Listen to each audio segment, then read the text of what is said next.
Hi, welcome to Box on the Box, Rock and Celluloid, Bot Brack for short. I'm Edward Box, so I'm going to do a random review for you today, and it's Judas Priest's controversial 2008 concept album, Nostradamus. So I remember when Priest first announced this, I kind of chuckled a bit, because I used to be in a comedy metal band with some mates, which we just did for a laugh. And one of the proposed song titles was Nostradamus Up in Armus. um, yeah, Nostradamus, he's got some metal sort of value, hasn't he? There's something a bit heavy metal about Nostradamus. The Who manager, Bill Curbishley, Priest manager, obviously had a history with concept albums with Tommy and Quadrophenia. So he kind of put it to them, this idea. And I think it's cool that Priest would do something like that. My issue or my questioning with this at the time and since then is they were just coming back. They did Angel of Retribution, and then all of a sudden you dive straight into a double concept album when you could have made a typical Priest album, a follow up to Angel of Retribution, and done this later. I think there was an element of Priest getting on a symphonic metal bandwagon a little bit with this. Not that it was never a big bandwagon that, but if you remember, Nightwish had a lot of success in Europe and beyond in about 2004, and then in that period there's a lot of bands working with orchestral arrangements and so on. So perhaps it was a way for Priest to kind of find more audience and so on. Priest have always been a little guilty of this, Point of Entry and Turbo, sort of, let's dip our toes in, other aspects.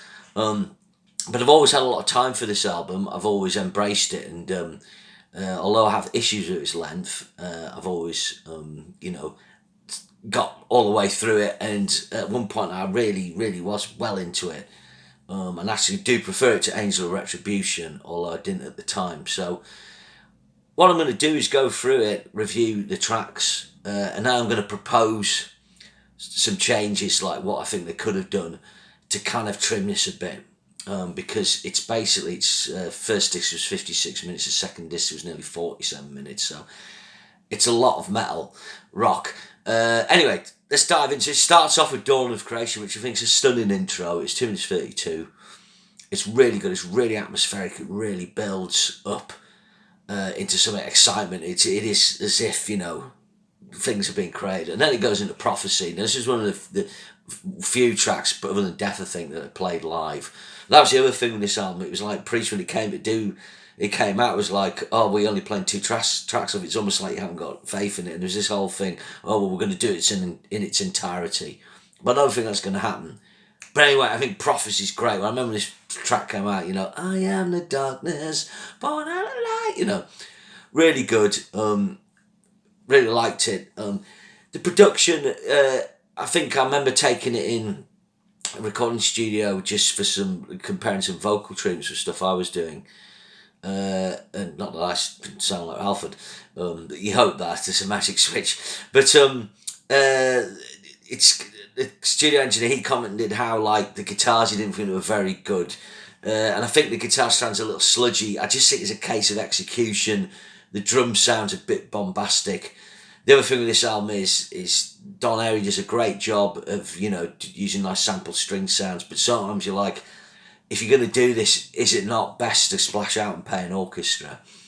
So sometimes it's missing that, and you can hear that on Prophecy. But I really like this track. And then you've got the first, what I call little in-between piece, little pieces that throughout the album. There's 9 of them total. This is the first one, Awakening, which I think is only 53 seconds. So actually there's a little bridging piece. I think this is fine. I don't think it's great, but it's a nice tune.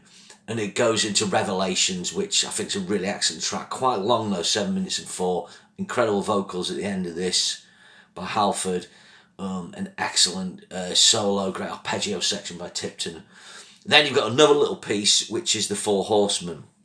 Again, I like this, but it's 1 minute 35. Maybe they could have lost 30 seconds on this. And then it goes into War, which is kind of a synth sort of battle track. I think you need a track about war to fit in with the concept. I give this a 6 out of 10. I like it more than I used to. But it's not a totally successful track to me. Then you've got another small piece, The Sands of Time, again, which is a really nice piece. I like the way this kind of builds into the next track, but it's 2 minutes 37. You know, you could make it shorter. Again, then it goes into Pestilence and Plague. This is a good track, kind of 6 out of 10 track. What's interesting about this is that Halford sings in Latin, which is really cool. That's one of the cool ideas. And I should say that Rob Halford's lyrics are really good on this album. He really he tries to keep all the kind of metal elements, but he generally and genuinely tries to tell the story. I think KK, Rob and Glenn really threw themselves into this. I mean, there's quite a lot of KK riffs on this as well. So yeah, he kind of I think this really was like one, not the straw that broke the camel's back, but it was one of the straws. So I think KK felt he put a lot of work into this, and when you read what happened later, he was like, well, why do you want me to do that when I've just spent, you know, all this time making a double concept album? But anyway, then he goes into Death. So this is a really good doom-laden Sabbath track with a good middle section with some cool KK soloing. He did some crazy whammies. But you've got Pestilence and Plague and then Death. So, as I'll come to later, could they not have combined this concept to cut it down? Next track is Peace. This again is another smaller track, but I do like this, and it goes really well into Conquest, a track which has got a really nice grinding riff. And then the next track is probably the track I lose. Lost Love. Basically, Nostradamus' wife dies. This is an attempt to do a really nice ballad, but it's kind of about Andrew Lloyd Webber. And I think, you know, you've got that ballady idea with Peace. Maybe they could have just rethought this and kind of, again, there's some combo they could have done. And then it finished with Persecution, which I really like. The intro reminds me of Goblin. They're a prog rock band, Italian prog rock band that did the Dario Argento soundtracks. It starts off really creepy. And it's up-tempo, this. An album, it really needs an up-tempo track. This is, I mean, Pestilence and Plague is a kind of gallop, but it's a bit slow. But it really needed an up-tempo track at this point, and Persecution's really good, and I like the lyrics. So that's side one. So, you know, a mixture of, you know, 3 or 4 really, really cracking tracks: Conquest, Persecution, Prophecy, and Revelations. And, you know, some really nice little interlude pieces and some good tracks. So on to side 2. So it opens with Solitude. Again, this is just a little intro. I think the album probably needs it to mirror side 1 of the first CD. It could be shorter. Then you've got Exiled, which I think is probably my favourite track on the album. I think it's a slow, brooding track with an amazing vocal by Halford. Halford's on top form this album. And it's really good. And the next track, Alone's not far off that. Very good track. It's 7:50 long track, but I do really like it. Next, you got a little piece, Shadows in the Flame. I'm not sure the album needs this, but I kind of see that it kind of needs one of these little vignettes. You're just going to keep the concept. But then it goes into Visions, which is probably one of the weakest sort of straight ahead tracks on, but it's good. This was kind of, it's a shorter, catchier track. Oh, it's 5 minutes 24. But I like it. The next 2 tracks are the 2 you need to lose. You've got Hope and New Beginnings. So the concept of these tracks is Nostradamus has met someone else. He's got hope in his heart, and he does New Beginnings, which is, you know, his new relationship. Again, these tracks should just be lost because neither of them's good, or the Hope track should be reworked to kind of be short and be like, look, you know, I met someone else and I'm happy again. But I don't know, New Beginnings is kind of in a 5/4. I think it's really sludgy, a kind of sludgy Pink Floyd, and sometimes it's like, oh Christ. Not a terrible track, but then you got Calm Before the Storm. This is a really good little, again, small piece with lovely guitar interplay between KK and Glenn with the wah-wah on and clean. Really good. You know, when you know what's happened with KK and Glenn, it's nice to hear them communing on this track. And the last 2 tracks are cracking, but the title track, Nostradamus, is the first track released off the album. I remember pissing myself when Halford did his full Pavarotti. But that was the thing with this album, you know, you've got to hand it to Priest. They didn't go in, kind of half dip the toe in, they went all in. And then it's got a really good, you know, fast tempo, great guitar solo, great harmonies from KK and Glenn. Then you got The Future of Mankind again, 8:30, a bit long, but it's slow and ploddy. I like this. Got a really nice sort of neoclassical pivot type thing at the end that KK and Glenn do, and then Halford starts talking in French again or Latin, and it's all quite intense. And then it finishes with the dawn of creation, little piece, going back to that. So that's really good. So, this album's always been, I think at one point it was an 8 out of 10, but I've kind of settled on a 7. And what's good about it is a good 7. The criticisms are it's too long, it needs trimming, the production, and maybe should have used proper strings, and it would be better if it just had a kind of better sound.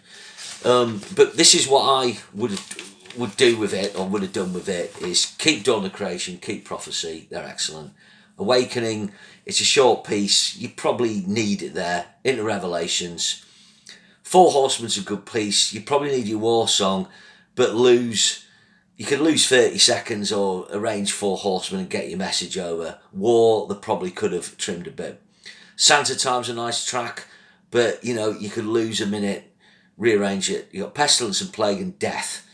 Now with these, I'll keep them for the moment. You got Conquest, Persecution, but just getting rid of Lost Love and trimming those instrumentals, it would have got it down from 56 minutes to 50 minutes for the first disc, which is a bit better.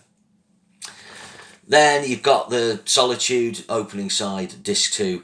Again, just lose a bit of that, just to kind of get into Exile Alone, Visions, Calm Before the Storm, Nostradamus, and Future of Mankind. So I've lost Shadows in the Flame there, and got rid of Hope, and got rid of New Beginnings.